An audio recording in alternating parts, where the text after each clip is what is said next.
Hi guys, this is Androidpipe.com and I'm here with a game called Tekken Mobile. I'm sure you've heard of Tekken.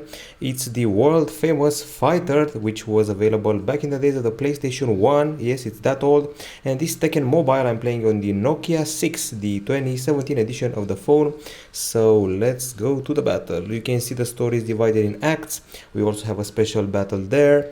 These are the chapters and let's pick up where we left off. So we're fighting a panda. We can begin here, and this is our roster of fighters. You can actually change it as you go along.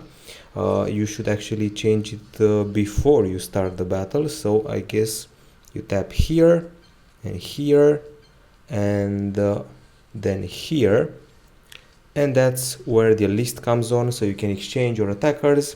You've got your Dragunov character, you've got Jin, and you can also swap them with these guys. So for example, let's place this guy instead of the girl. Okay, so here we go. We're starting the battle. The game is free in the Play Store. It's a fighter, but it's very simple. It's not based on swipes like Mortal Kombat X. It's based on just a few commands and an interesting system of chaining, a sort of playing cards which are also elemental. So this is Tekken Mobile.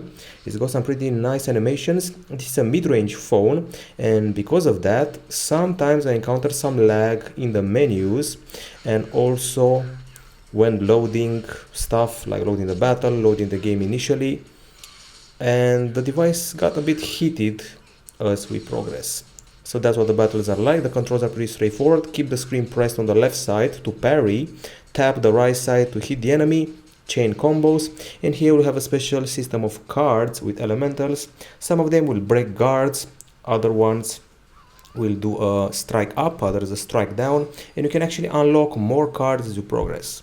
Things are even more complex. You have a sort of skill tree for every player, so you can select their evolution. We got coins here, we got gems, and once again the game is free, which means there's got to be a timer somewhere. So the trick here is that we have a limited amount of hit points which get depleted and take a while to replenish. If you're dead, you'll be dead for about 15 minutes and you have to wait till fighting again. Here we have the elementals. You can see them here in this area. We can actually change my decks. These are the hits I possess, and here we have the cooldown periods, 9 seconds, 4 seconds, 7 seconds, and so forth. And the character is martial law, so I can actually swap them around as I see fit. So if I prefer green, orange or red one, I can swap them around, also depending on what the other character's deck looks like. So let's fight. These are Waza cards which you can actually craft, and I have to say I'm digging the graphics, not bad. Just look at the sweat on the chest of my fighter and you'll be pretty impressed. You'll spend a lot of time fighting here, not actually parrying. Parrying is something that happens very rare, at least in the, let's say, 3 or 4 acts. Then it gets more important, and there are also some enemies I fought which only parried all the time. That was their main asset, so let's try and win this. Maybe. I just achieved a great. What's a great? A great is the moment when you're running out of life and somehow you scrape through. Okay, let's swap this guy over, maybe use Jin because we actually do not have many hit points left. Okay, so here's Jin. Tapping this, choosing Jin. You can also press heal here and you have to use a sort of medipack, which of course are very hard to come by. You also have boosts and revives, which are hugely expensive. Now let's fight again. These characters are actually famous from the PlayStation version of the game. I remember using them, and my god, I just chose martial law. So one hit and I will be dead, so I best be careful. One single hit and I'm going to be dead. No pressure. And I just got KO'd. Always try to be careful when picking your fighter. This girl looks pretty angry. And the background reminded me of Silent Hill for some reason. Let's go back. I want to show you more of the menus. So we have obviously the fighter area. You can see here a hint of the lag I was talking about. Okay, so these are the fighters: Shaheen, Nina, Dragunov, martial law. You can actually upgrade them, so let's pick Nina.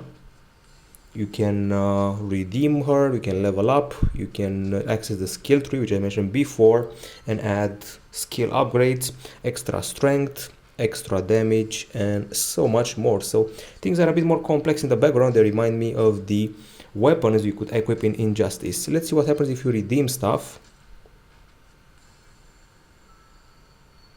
Okay, so apparently something happened here.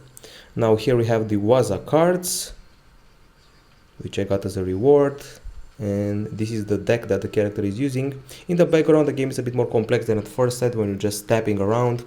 And let's see what else. We obviously have a store, a shop they call it, where you can buy tokens, packs, bundles, gems, and more. Okay, and then we have the actual fight mode. So you got your story mode, your dojo, which is actually pretty interesting. They made it complex. So you have to create a defensive. This guy defend your, let's say, safe or base. And you have the offensive. You attack other dojos and try to steal their stuff and fight their players. We got time-based events and a local versus coming soon. So this is Tekken Mobile in a nutshell. It's not quite Mortal Kombat, not quite Injustice. It feels more like the Power Rangers game from last year, only you cannot swap fighters in mid-fight. That's something I noticed.